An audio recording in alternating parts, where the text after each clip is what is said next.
Sabe quando a gente tenta procurar uma imagem por um detalhe bem específico? Tipo, gato dormindo no sofá vermelho. E o que aparece é um monte de foto de gato que não tem nada a ver?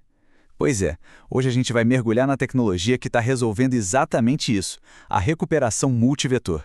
É um jeito novo de ensinar as máquinas a ver o mundo, não só o todo, mas cada pedacinho fascinante dele.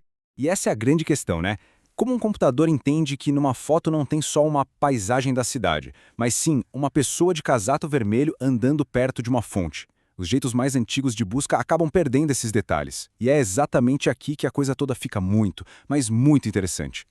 Ok, vamos por partes. Para a gente entender o tamanho do salto que essa nova tecnologia representa, a gente precisa primeiro dar uma olhada em como as coisas funcionam hoje e por que elas chegaram num beco sem saída, o limite de um único vetor. Então, o jeito tradicional é o que a gente chama de recuperação de vetor único.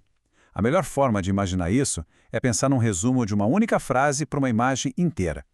Basicamente, os sistemas de IA pegam tudo que tem na foto, cores, formas, objetos, e amassam tudo numa única impressão digital numérica. É rápido? Sim, claro, mas imagina tentar resumir um filme inteiro em uma palavra só. Muita coisa importante acaba ficando de fora, né? É isso aqui. A imagem mostra bem o problema. Toda a riqueza de uma cena, o sol, a casa, a árvore, a pessoa, tudo isso é espremido num funil para virar uma coisa só, uma ideia só. É que nem tentar descrever a Mona Lisa falando só mulher. Não ajuda muito a entender a obra de verdade. Mas e se a gente não precisasse mais forçar tudo por esse funil? É exatamente aqui que entra a nova solução. Uma maneira de criar uma representação muito, muito mais rica que aceita a complexidade em vez de tentar simplificar tudo ao máximo. E aqui está ela, a recuperação multivetor. Agora, em vez de um resumo de uma única palavra, pense num parágrafo inteiro descrevendo a cena. Cada vetor é como uma frase focada num detalhe. Tem uma frase para o céu azul, outra para o carro estacionado, mais uma para a árvore lá no fundo. De repente, a imagem ganha vida dentro dos dados. E essa é a grande virada de chave. A gente sai de uma imagem, uma ideia, para uma imagem, várias ideias. Essa mudança fundamental, de um para muitos, que destrava um nível de compreensão e de precisão na busca que antes era simplesmente impossível de alcançar. Tá, beleza. A ideia de um para muitos faz sentido. Mas como o computador faz isso acontecer na prática? Parece até mágica, né? Mas na verdade é um processo bem inteligente. Vamos dar uma espiada nos bastidores para ver como essa mágica toda funciona? O segredo tem o nome interação tardia. Funciona mais ou menos assim.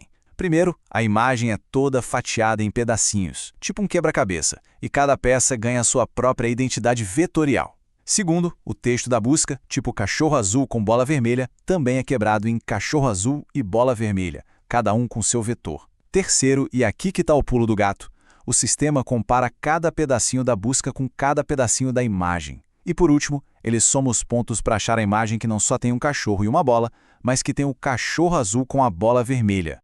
Esse nível de detalhe é incrível, mas como já dizia o ditado, não existe almoço grátis.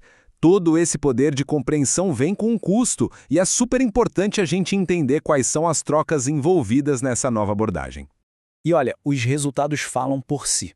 Quando a gente bota os dois métodos lado a lado, a recuperação multivetor entrega resultados muito mais precisos, sempre. E não é uma melhoria pequena não, é um salto gigantesco na qualidade do que a gente encontra. Mas aí vem a conta, para conseguir esse desempenho todo, a gente precisa de mais recursos. Processar e comparar milhares de vetores exige muito mais poder de computação e para guardar todos eles, bom, aí precisa de muito mais espaço de memória. É uma troca! E não estamos falando de um aumento qualquer. Uma única imagem, que antes era como um arquivinho de índice, agora vira uma pasta inteira, com centenas, às vezes milhares desses arquivos. Gerenciar essa explosão de dados é um desafio de engenharia de verdade e dos grandes. Então, peraí, se é tão caro e tão complexo, como é que a gente vai usar isso no mundo real? Bom, felizmente a galera de IA não está parada. Vamos ver como essa tecnologia está sendo otimizada para se tornar prática e acessível para todo mundo. A boa notícia é que as otimizações já estão a todo vapor. Para o custo de processamento, estão sendo criados algoritmos cada vez mais espertos. Para o problema de armazenamento, estão surgindo novas técnicas para guardar todos esses dados de forma mais eficiente. O objetivo final é deixar essa tecnologia forte o suficiente para ser usada no nosso dia a dia e até em sistemas de IA ainda mais avançados, que conseguem entender e conversar sobre textos e imagens ao mesmo tempo. Isso tudo nos leva a uma reflexão final. Quando a gente deixa de olhar só o resumo e passa a enxergar os detalhes, a gente não está só melhorando uma ferramenta de busca. A gente está mudando, na raiz, o tipo de pergunta que podemos fazer para os nossos dados. Com acesso a cada detalhe, que novas descobertas vão ser possíveis. O que a gente vai construir com esse novo superpoder de visão computacional?